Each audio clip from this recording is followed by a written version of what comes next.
Assalamualaikum warahmatullahi wabarakatuh. Nama saya Heni Fajriah Novianti.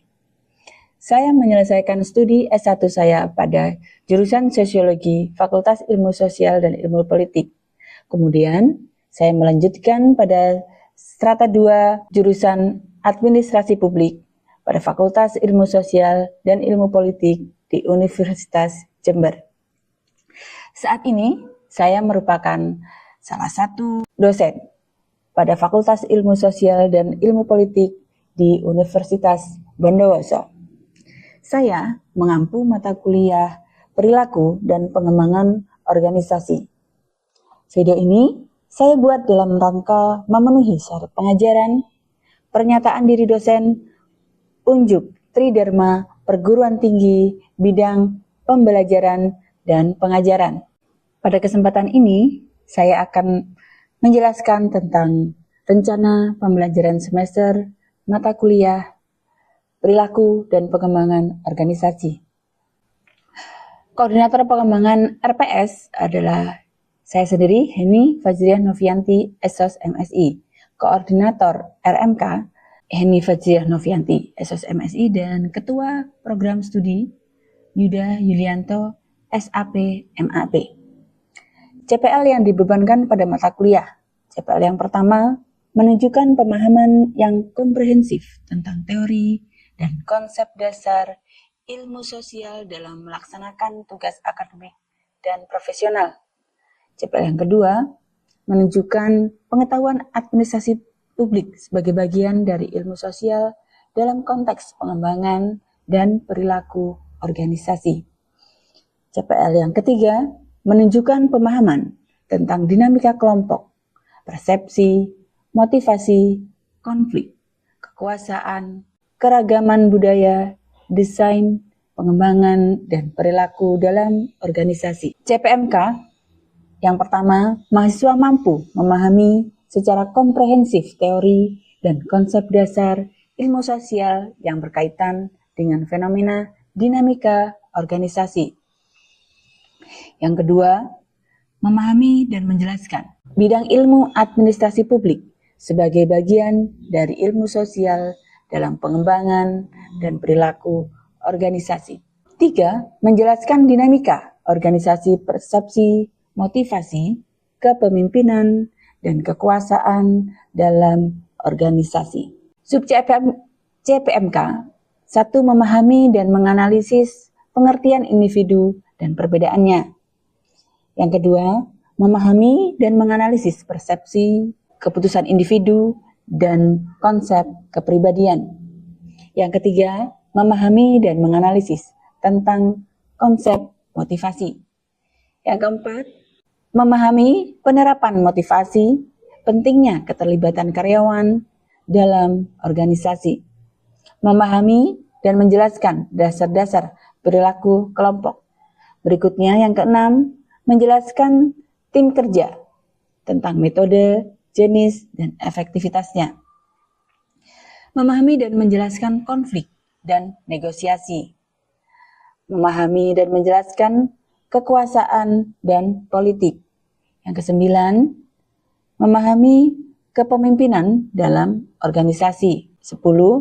Memahami keanekaragaman dan budaya organisasi. Yang ke-11, memahami desain organisasi. Yang ke-12, memahami dan menjelaskan perubahan organisasi. Yang berikutnya, memahami dan mampu menjelaskan pengembangan organisasi. Deskripsi singkat mata kuliah merupakan mata kuliah yang menjelaskan tentang perilaku kelompok, proses organisasi, keanekaragaman budaya, desain, dan pengembangan organisasi. Materi pembelajaran atau pokok bahasan yang akan kita bahas adalah 1. Ruang lingkup konsep individu sebagai diri, persepsi motivasi, dan individu sebagai bagian dari kelompok. Yang kedua, dinamika kelompok, budaya konflik, dan negosiasi. Yang ketiga, tim kerja. Yang keempat, kepemimpinan dalam organisasi. Yang kelima, desain organisasi dan pengembangan organisasi. Saya menggunakan metode pembelajaran afektif. Presentasi sebagai penyampaian materi. Untuk memantapkan materi yang didapatkan oleh mahasiswa, saya menggunakan latihan soal di akhir jam perkuliahan. Di samping itu, di sela-sela jam perkuliahan, saya menerapkan diskusi kelas agar suasana perkuliahan menjadi semakin komunikatif dan variatif. Untuk bobot penilaian sendiri, 10% kami ambilkan dari nilai UTS, 25% dari nilai UAS, 15% dari tugas, dan 50% merupakan penilaian dari kehadiran. Media pembelajaran pada perkuliahan ini menggunakan software berupa PowerPoint dan hardware berupa LCD, proyektor, dan laptop. Demikian penjelasan mengenai RPS mata kuliah perilaku dan pengembangan organisasi. Semoga bisa mempermudah mahasiswa dalam perkuliahan di kelas yang akan datang. Assalamualaikum warahmatullahi wabarakatuh. Assalamualaikum warahmatullahi wabarakatuh. Waalaikumsalam warahmatullahi wabarakatuh. Selamat siang semuanya. Siang ya. Semangat ya walaupun siang-siang ya. Semangat Ibu. Hari ini kita akan membahas juga tentang kekuasaan dan politik dalam organisasi. Karena kita adalah mata kuliah organisasi, maka mungkin skupnya bukan dikecilkan ya, karena organisasi ini kita sudah ada di mana-mana yang namanya kita hidup, tidak mungkin kita melepaskan diri dari organisasi. Bahkan keluarga yang kita lahir sudah tergabung dalam keluarga itu kita sudah berorganisasi. Jadi organisasi ini ruang lingkupnya tidak main-main. Beberapa ilmuwan mengatakan bahwa kekuasaan seperti Max Weber, kekuasaan itu adalah suatu kemungkinan yang membuat seorang aktor dalam suatu hubungan sosial berada dalam suatu jabatan untuk melaksanakan keinginannya sendiri dan mampu menghilangkan rintangannya. Ya. Kemungkinan. Jadi aktor itu berarti seorang ya, dia punya jabatan di situ, punya jabatan yang di situ kalau ada jabatannya dia dibilang melaksanakan keinginannya dan mampu menghilangkan rintangannya. Kemudian ada Wolf Trade-North mengatakan kekuasaan itu suatu kemampuan untuk mempengaruhi aliran energi dan dana yang tersedia untuk mencapai suatu tujuan. Tujuan yang seperti apa yang berbeda secara jelas dari tujuan dan yang lainnya. Russell di sini mengatakan bahwa kekuasaan itu digunakan hanya jika tujuan tersebut paling sedikit mengakibatkan perselisihan satu sama yang lain. Kekuasaan itu adalah bentuk suatu produksi dari akibat yang diinginkan. Ini beberapa kekuasaan dari pengertian kekuasaan dari para ahli ya. Kemudian bagaimana dengan landasan kekuasaan itu sendiri? Landasan itu berarti kalau landasan itu apa, kita bicara apa? Landasan itu apa? Dasar. Dasar ya. Ya. Landasan itu adalah dasar. Dasar dari kekuasaan. Kekuasaan itu berarti didasari oleh ada kekuasaan yang bersifat formal dan ada kekuasaan yang bersifat pribadi. Ya, betul. Kekuasaan yang bersifat formal di situ ada kekuasaan paksaan. Berarti apa tuh? Dia dipaksa ya. Seorang yang melakukan sesuatu karena terpaksa itu berarti apa itu? Karena apa? Ada senang, takut, sedih, takut ya. Ya, jadi kekuasaan yang didasarkan atas rasa takut, karena memunculkan rasa takut itu disebut sebagai kekuasaan paksaan yang didasari paksaan gitu ya. Kemudian kalau kekuasaan imbalan bagaimana? dapat imbalan baru mau berkuasa. bukan baru mau dikuasai seperti itu ya. Ini jadi saya bisa berkuasa di sini kalau ngasih imbalan seperti itu ya. Imbalan apakah harus selalu berupa kue? Enggak ya. Tidak sesederhana itu. Jadi kekuasaan imbalan itu kekuasaan yang diperoleh seorang kalau misalnya dia mampu memberikan imbalan berupa apa? Harapan. Bisa berupa apa lagi? Penghargaan gitu ya. Penghargaan. Iya, Reward. bisa berupa reward, ya penghargaan, bisa ngasih harapan, imbalan apalagi selain itu?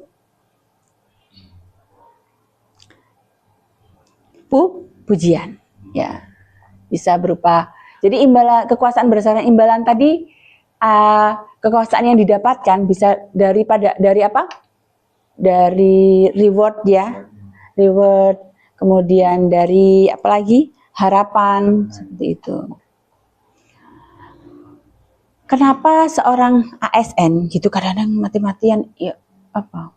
Ya mau disuruh atasnya ini, iya, disuruh atasnya itu, iya gitu ya. Karena ada apa? Karena dari Nah, dari reward. Ada harapannya ya. Harapannya apa tuh? Bisa naik, iya, kenaikan pangkat. Kalau nggak ada itu, ya bisa aja itu ya.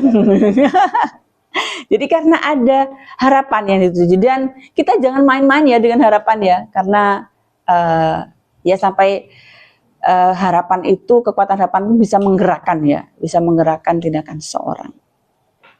Termasuk teman-teman semua ada di sini, harapannya bisa apa? Ya bisa mendapatkan ilmu, oke, satu. Harapan yang kedua bisa mendapatkan nilai yang baik, ya. Bisa lagi membangun relasi lah ya, reputasi. Reputasi apa nih di sini nih? Seperti ya, relasi ya, bisa membangun relasi. Dan yang sebelumnya nggak kenapa Fajar, dia seorang ASN yang berpengaruh nih. Dengan berteman dengan Fajar mungkin bisa membangun relasi ya. Nanti ketika lulus yang belum kerja seperti itu. Oke. Berikutnya kekuasaan imbalan dan ada kekuasaan legitimasi. Legitimasi. Berkaitan apa nih? Pernah dengar kata legitimasi? Biasanya ini sudah dilegitimasi. Berarti yang gimana ya? Sudah apa itu? Legal. Legal apa tuh? Secara apa legalnya itu? Legal formal. Legal ya. Sah. Ya. Jadi ketika legitimasi itu berarti sah ya, legal. Yang secara sah itu dalam artian di sini secara hukum dia sudah sah ya. Sudah diakui secara hukum. Jadi kekuasaan legitimasi itu adalah kekuasaan yang diberikan secara sah. Ya. Kekuasaan model seperti ini bisa kita lihat bagaimana pada apa? Kita jumpai ya birokrasi. Oke. Birokrasi ya pada negara ya, dalam hal ini ya. Negara punya legitimasi yang kuat terhadap apa? Kalau negara legitimasinya kuat kemana? Ke negara lain. Enggak kan? Ke warga negara lain. Enggak kan? Kemana? Keluarganya sendiri. Keluarganya sendiri. Dia punya kekuatan legitimasi yang sah dan tinggi dan tidak terbantahkan. Warga negara, kalau misalnya nih, dia kan sudah kerja, tapi tetap harus penghasilannya harus dipotong pajak. Kalau tidak dipotong pajak, negara bisa melakukan tindakan nggak? Bisa. Dengan apa? Dengan apa? Tindakannya itu biasanya dilakukan. Ya meminta paksa ya. Bisa, negara punya legitimasi dan diperbolehkan sah, walaupun mungkin negara datang nih ke rumah orang itu memaksa untuk mengambil pajak tadi ya, untuk mengambil pajak.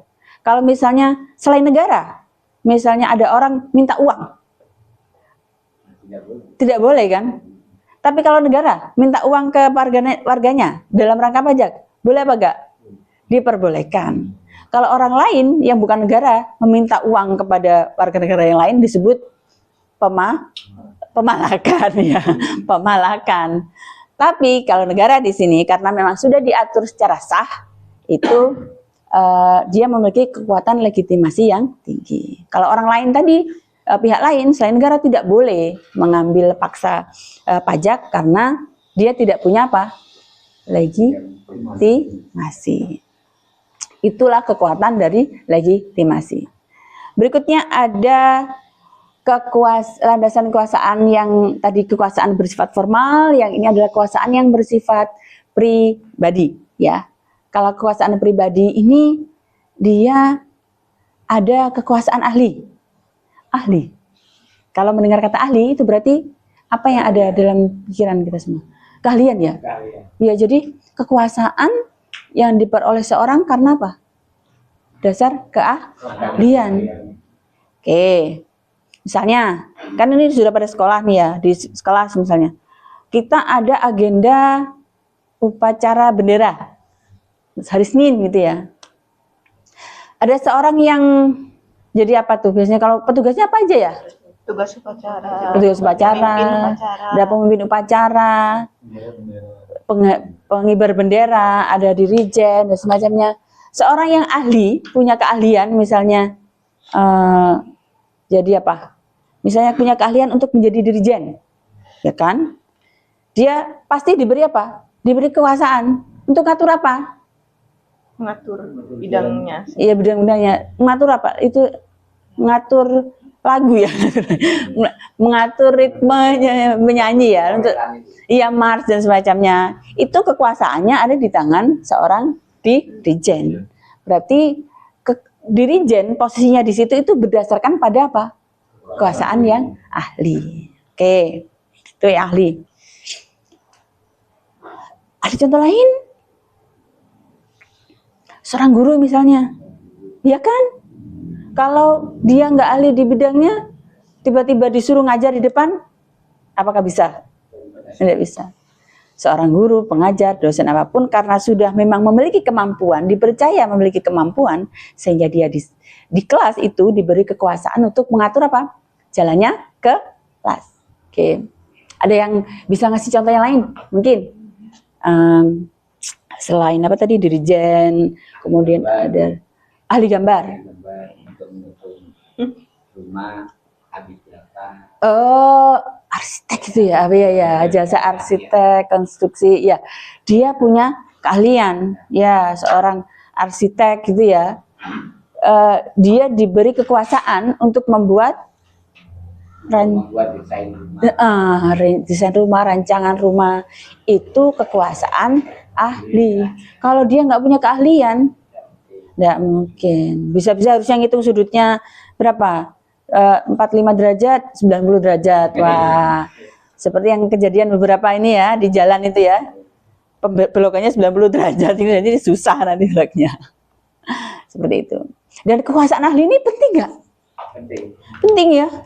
Kalau kekuasaan dipegang oleh orang yang nggak ahli, bagaimana itu arahnya itu? Amburadul.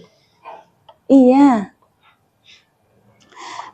Dalam istilah administrasi kita mengenal ada merit system. Ya, administrasi ya. Jadi merit system itu apa? Ada yang pernah mendengar tentang istilah merit system? Pemberian jabatan kepada berdasarkan keahliannya. Iya, betul. Berdasarkan pada keahliannya. Orang yang ahli di bidang keuangan, ya taruh di perpajakan seperti itu ya, bendahara. Orang yang ahli di bidang apa nih, pemerintahan, berarti taruh di mana? Organisasi. Iya, organisasi ya, KUR, pemerintahan, sekretariat daerah dan semacamnya. Orang yang ahli di bidang pendidikan, bisa di guru, bisa di dinas pendidikan dan semacamnya. Di bidang, misalnya ahli di bidang konstruksi, berarti taruh di dinas BSPK dan semacamnya. Nah, berarti merit system ini menjadi sangat penting ya. Untuk apa? Untuk menjalankan organisasi iya menjalankan organisasi biar pencapaian tujuannya itu bisa apa? tidak jelas. Bisa dicapai dengan maksimal seperti itu ya. Berikutnya yang kedua yaitu kekuasaan yang berdasarkan pada rujukan. Jadi kalau tadi ahli itu berdasarkan pada kepintaran, kalau kekuasaan yang berdasarkan rujukan ini adalah kekuasaan seorang yang didapatkan karena memang kemampuan dirinya itu. Jadi memang kemampuan dirinya, pembawaan dirinya, memang dia sudah bisa menguasai itu. Itu nggak harus dari lahir ya. Seperti karisma, kemampuan untuk membangun hubungan sosial yang baik. Ada kan ya teman-teman kita yang kita pasti sering menemui orang yang cenderung kaku, teman yang lain gitu ya. Ada yang cenderung apa? Ceria, ramah. Ada yang memang dia secara apa ya gitu bisa membangun relasi yang baik. Ada kok. Kita pasti ketemu ya teman yang kenalan gitu dengan kita. Dia kenalannya semuanya kenal gitu ya. Ada ya. Kenal ini, kenal itu. Kayak seluruh kota dia kenal semua gitu. Berarti dia punya apa? Kemampuan rujukan, kekuasaan rujukan di sini. Dia punya relasi, kemampuan untuk membuat relasi yang sangat baik. Seperti itu. Ada juga teman yang ya tanpa pokoknya sering dia seorang itu kemudian bukan ditakuti sih, punya karisma gitu ya. Setiap dia ngomong gitu walaupun secara sah dia legitimasinya nggak ada, tapi biasanya arahannya dia itu ya, itu pasti disepakati oleh semua seperti itu. Itu ada, itu berarti dia kekuasaan rujukan ya. Karena itu bisa berdasarkan pada karisma, kemampuan yang mampu memberikan rasa hormat. Dalam artian karena mungkin orangnya berdedikasi gitu ya, dia punya dedikasi yang tinggi, seperti punya integritas, sehingga dia dihormati oleh teman-teman sejawatnya atau dari bawahannya seperti itu. Itu kekuasaan rujukan. Berikutnya kepemimpinan versus kekuasaan. Apa nih bedanya kepemimpinan dengan kekuasaan? Nah, kepemimpinan itu mensyaratkan tujuan yang dipimpin dan pemimpin. Kalau kekuasaan ini mensyaratkan pada ketergantungan. Beda ya. Ini tujuan. Ini ketergantungan yang kekuasaan. Kalau kepemimpinan itu tujuan. Kalau kepemimpinan di sini berfokus pada pengaruh ke bawah, ya. Sementara kalau kekuasaan dia fokus pada atasan. Kepemimpinan itu berkaitan dengan gaya, ada gaya kepemimpinan transformatif, ada gaya kepemimpinan transformasional, seperti itu ya. Sementara kekuasaan ini berfokus pada bagaimana taktik untuk memperoleh kepatuhan dari bawahan. Kepemimpinan ini mensyaratkan tujuan yang dipimpin. Jadi seorang pemimpin, leader, itu harus bisa memberikan arah yang jelas, ya. Jadi kalau tujuannya, goalnya udah jelas di titik itu, kita bawahan itu, oh kita mau ke sana nih. Itu kan jadi apa? Seperti apa? Jadi bawahannya jadi semakin semangat apa tambah loyo? Semangat ya. Karena dia tahu nih, apa yang saya lakukan hari ini adalah untuk mencapai titik itu, ya. Tapi kalau seorang leader, pemimpin yang nggak mampu menggambarkan tujuannya, bawahannya juga disuruh ini, iya. Tapi karena nggak tahu ya, kita mau kemana gitu ya. Jadi mungkin motivasinya gimana? Tidak ada ya, sedikit rendah seperti itu. Tapi kalau sudah ada titik yang akan dituju, para bawahan juga akan menjalankan tugas-tugas yang diberikannya dengan gembira gitu ya, dengan baik seperti itu. Karena dia tahu dengan fokus seperti itu. Ini berfokus pada pengaruh ke bawah. Jadi kalau kepemimpinan itu dia berusaha melayani bawahan. Jadi terhadap bawahan itu tidak berusaha mendengarkan, ya, Oh, bawahannya jadi gini. Bawahannya bisanya A, B, C. Oh, berarti tujuan saya untuk mencapai tujuan ini harus disesuaikan ya dengan apa yang dimiliki oleh bawahannya. Seperti itu. Kalau fokus pada atasan, di sini kekuasaan pokoknya pemimpin, bukan pemimpin, atasan di situ ingin jalan ke utara, anggap. Kita mau jalan ke utara. Pokoknya saya maunya ke utara, seperti itu ya. Jadi jalan semuanya, itu. Tapi kalau berfokus pada pengaruh ke bawah, seperti itu, kita mau ke utara nih. Misalnya bawahannya terus seperti apa? Kamu bisa ya ke utara ya, seperti itu anggap. Bisa Pak, tapi saya harus muter dulu. Nggak apa-apa, yang penting nanti bisa ke utara. Misalnya satu yang lain, kita ke utara ya? Nggak bisa Pak, saya mesti ke atas dulu. Oh ya boleh, seperti itu. Tapi kalau fokus pada atasan di situ, kalau kita mau ke utara, bawahannya bilang, saya nggak bisa. Nggak mau tahu ya. Pokoknya kita langsung ke utara. Model-model gaya seperti itu kira-kira yang lebih kalian prefer kemana? Apakah model kepemimpinan atau kekuasaan? Pemimpinan. Kepemimpinannya. Kenapa? Ada yang lain? Karena pendekatannya itu kalau kepemimpinan ini lebih kepada perasaan. Oh iya, perasaannya. Kepada perasaan. Jadi akhirnya orang yang diberi perintah tidak merasa bahwa dia diperintah. Oh iya. Merasa diajak untuk bekerja sama. Betul sekali. Jadi ada keterlibatan emosi ya.